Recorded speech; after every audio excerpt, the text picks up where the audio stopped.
Aujourd'hui, à Saint-Martin-sur-le-Pré, la commune reçoit pour la première fois l'exposition internationale d'orchidées, et ce sur 3 jours.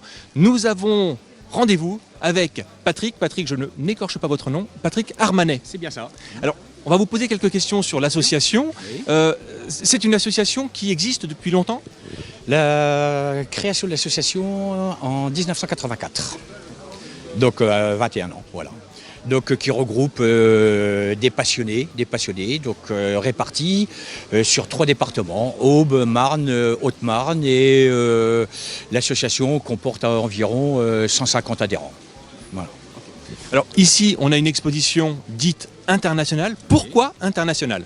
Eh bien tout simplement parce que sur les 3 producteurs que nous avons 2 producteurs étrangers, un français, donc des producteurs de renommée européenne, donc un de Belgique, un d'Allemagne et un de France en Bretagne. Question piège peut-être, est-ce que vous savez approximativement combien d'orchidées sont exposées aujourd'hui ? Aucune idée. Je dis beaucoup, je dirais beaucoup, quasiment 2000, plus de 2000 proposés à la vente et 700, 500, 600 dans le décor. Bah écoutez, merci pour ces renseignements. Ce qu'on va faire, c'est qu'on va essayer d'en savoir un petit peu plus sur les orchidées. On va aller voir la présidente de SEPA, oui. Marie Aligon. Très bien. Merci. Merci à vous.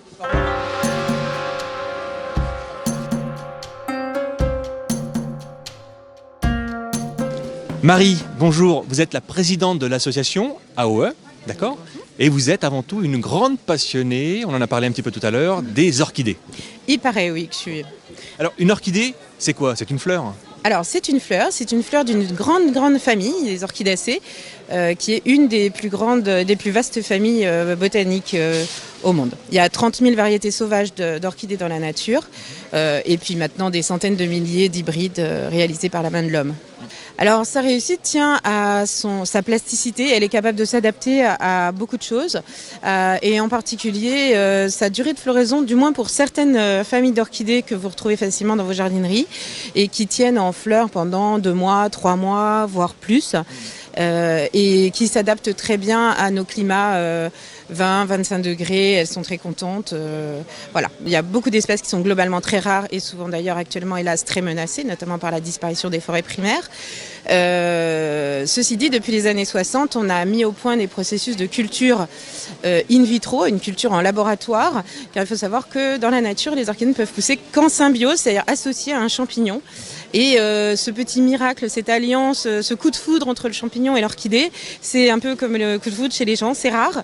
Et donc, il y a peu de bébés. Donc, l'être humain a donné un grand coup de pouce aux orchidées en permettant d'avoir 100 000 bébés à partir d'une seule capsule de graines, alors qu'avant, chaque graine d'orchidée a une chance sur 1 million dans la nature de donner naissance à une orchidée adulte. Ici même, par exemple, sur cette exposition, vous pouvez trouver des orchidées à partir de 4 € pour un bébé orchidée, jusqu'à 1 500 € pour une magnifique plante mère couverte de fleurs.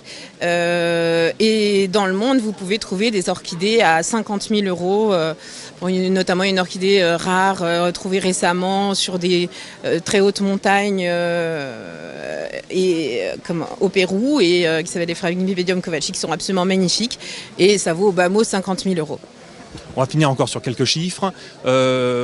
Grosso modo, une orchidée, ça peut peser combien ? Ça peut mesurer combien ?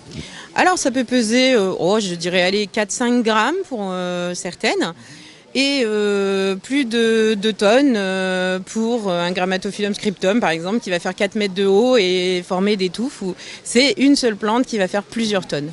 Donc vraiment, c'est vraiment le genre de la démesure, hein. Ça va de l'infiniment petit à l'infiniment grand, des fleurs de 1 mm à des fleurs de 35 cm de diamètre. Voilà, on trouve tout et on trouve son bonheur dans les orchidées. Alors tout à l'heure on parlait un petit peu orchidée, forcément, hein, on est là pour ça. Et vous me parliez d'une orchidée un peu particulière que l'on connaît, qu'on utilise chez nous dans nos cuisines, mais tout en ne sachant pas que c'est une orchidée. Tout à fait. Assez peu de gens savent encore qu'aujourd'hui que la vanille, c'est une gousse d'orchidée en fait. C'est la capsule de graines d'une orchidée qui a été travaillée de façon particulière, séchée, bouillie, fermentée, pour que les arômes de vanilline entre autres se développent. Et donc voilà, c'est une gousse d'orchidée que vous consommez régulièrement avec plaisir. On va faire un petit tour, on va se promener parce que vu d'ici, il y a énormément de couleurs, il y a pas mal d'odeurs. Hein. On le sent pas très bien à la caméra, mais ça sent très très bon. On va faire le tour et puis on reviendra vers vous très très vite. Merci. Je vous en prie. Au revoir. À bientôt.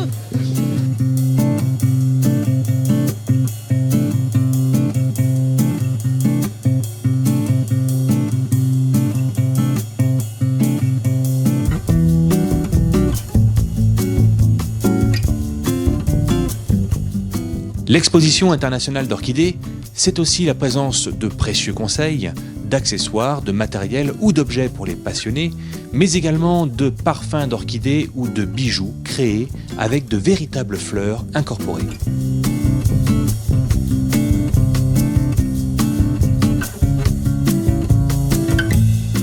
Pour la conclusion, comme convenu, on retrouve Marie. Marie, un seul mot à vous dire, superbe exposition. Merci beaucoup. Je vous en prie. Petite question, si on veut venir justement visiter cette expo, qu'est-ce qu'on fait? Alors, on vient de 10h à 19h, sans interruption. Mais attention, venez le matin ou le soir, parce que l'après-midi, vous risquez de ne pas pouvoir rentrer tellement il y a de monde. Eh bien, je crois que c'est clair. Le message est passé. C'est ici, à la salle des fêtes de Saint-Martin-sur-le-Pré, et seulement les 13, 14 et 15 février. Merci Marie. Dépêchez-vous. Au revoir, à bientôt.